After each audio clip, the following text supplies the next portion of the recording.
Estamos de volta com Talentos e Negócios e hoje eu estou conversando com um talento da medicina, que é o Dr. Igor Kleiber, que está com um trabalho muito bonito, ele e toda a sua equipe, através do SAD, aqui em Caratinga, que é o Serviço de Atendimento Domiciliar. Dr. Igor, qual o perfil desses pacientes que recebem o atendimento domiciliar?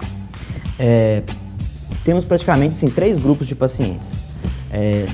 Aquelas pessoas que têm um problema agudo, do tipo uma pneumonia. A pessoa sempre foi saudável e tem uma pneumonia e aí precisa ser internada, porque tem critérios de internar, e a pessoa deseja não ir para o hospital, ela pode optar por ficar em casa e a gente levar na casa dela o antibiótico que vai fazer na veia, ou mesmo o oxigênio, se for preciso.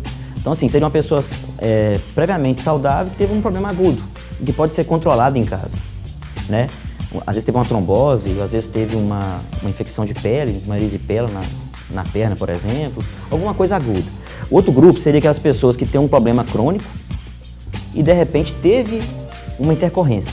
Por exemplo, um paciente tem Alzheimer, né? Hoje em dia é muito comum, né? A demência, né? As pessoas serem cometidas por Alzheimer, por exemplo, e está acamada em casa, de repente o familiar começou a perceber que está com uma infecção urinária, ou né, um médico vai lá e vê aquilo e prefere não internar, porque às vezes tirar aquela pessoa do ambiente dela para o hospital pode ser pior. Pode ser pior, até em termos de confusão mental, quando sai de casa eles ficam agitados no hospital, e poderia acionar a nossa equipe para poder cuidar dessa infecção em casa.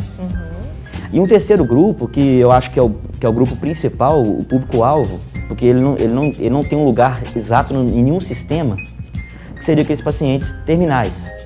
Quando eu digo pacientes terminais, que no estágio de terminalidade, a gente pensa muito em câncer, não é só câncer, mas o câncer é o que mais lembra isso.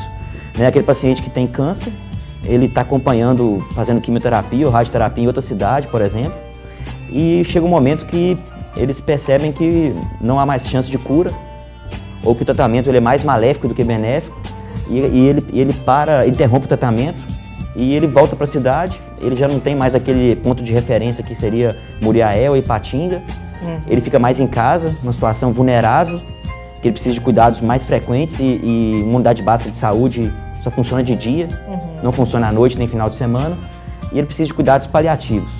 E o que seriam esses cuidados paliativos? Então, a gente fala cuidados paliativos quando a gente está pensando mais em cuidar da pessoa e não da doença da pessoa.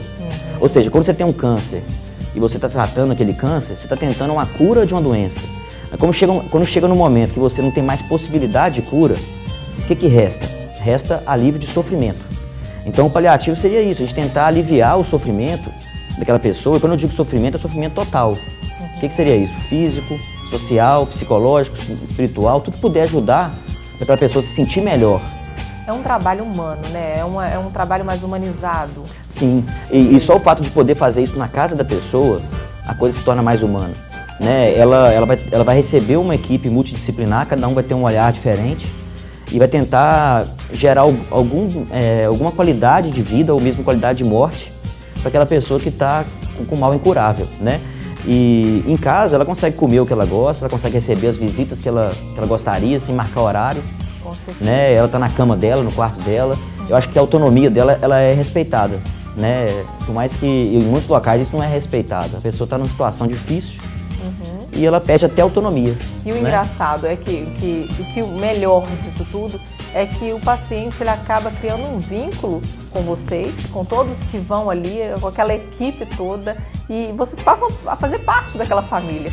E assim, é importante que a gente crie esse vínculo, né? Assim, se você vai ter que ter um apoio de uma equipe técnica num momento que é tão humano, que seria a morte, né? Ou um desfecho ruim, né? Esse vínculo tem que ser criado gradativamente. A gente gostaria de conhecer essas pessoas que estão sem chance de cura muito antes do dia da morte, para a gente poder ter esse vínculo, né? Assim, a gente ter amizade ao ponto de valer a pena aquele momento para ela.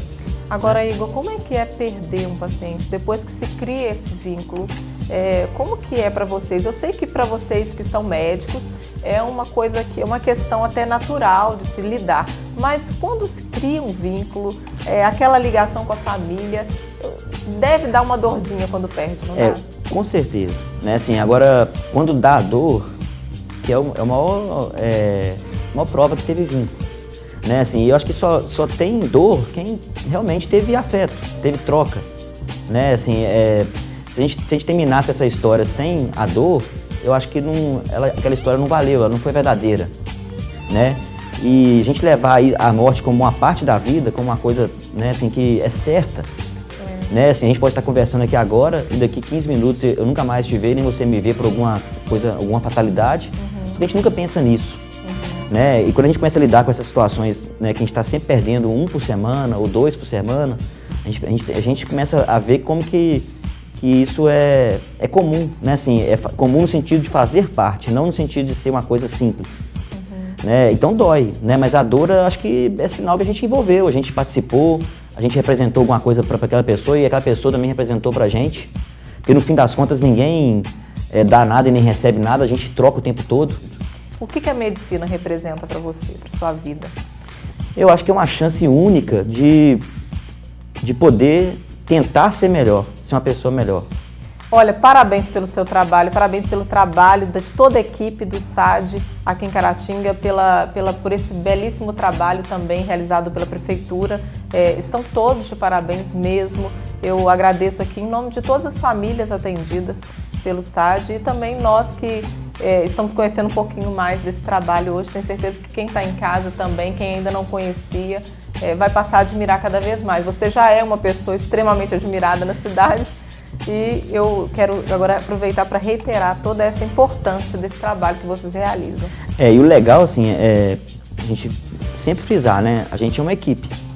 E uma equipe, assim, por mais que tenha um que faça o gol, são 11 que estão ali jogando junto, ganhando junto, perdendo junto. Com certeza. E geralmente isso é lembrado quem faz o gol. Do trabalho do outro, né? Assim, e a gente tem uma equipe muito boa e muito afinada, né? Assim, e com muita harmonia.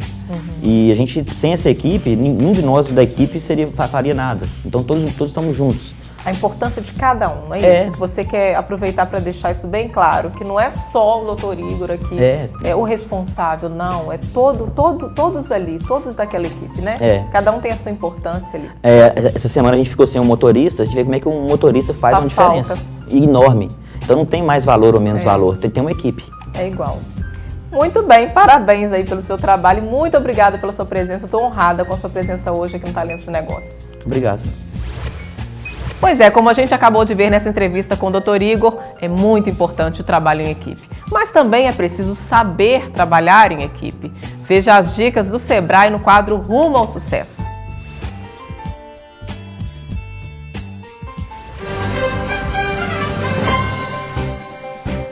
Dicas Sebrae. Sua empresa cada vez mais forte. Você sabe como estimular o trabalho em equipe? Hoje em dia, as empresas que conseguem atuar em equipe têm grandes chances de obterem a preferência dos clientes. Isso porque os clientes sentem a diferença, seja no ambiente do negócio, na disposição dos colaboradores ou na própria organização geral. E não é simples chegar nesse ponto. É preciso uma atuação intensa de líderes determinados. Um trabalho intenso e constante e muitas vezes os resultados somente aparecem depois de muito tempo. Ouça o que diz o consultor do Sebrae, Renato Fonseca de Andrade. As pessoas são o grande segredo do sucesso das empresas nos dias de hoje. Elas fazem a diferença. E desenvolver o espírito de equipe é um caminho a ser trilhado, não importa qual seja o tamanho da empresa. Para isso, é preciso instaurar um clima de confiança, no qual a comunicação aberta e transparente é um ingrediente fundamental. É preciso também reconhecer os bons resultados, valorizar as pessoas. Assim, o comprometimento da equipe supera as dificuldades e contribui para clientes satisfeitos e a realização de negócios.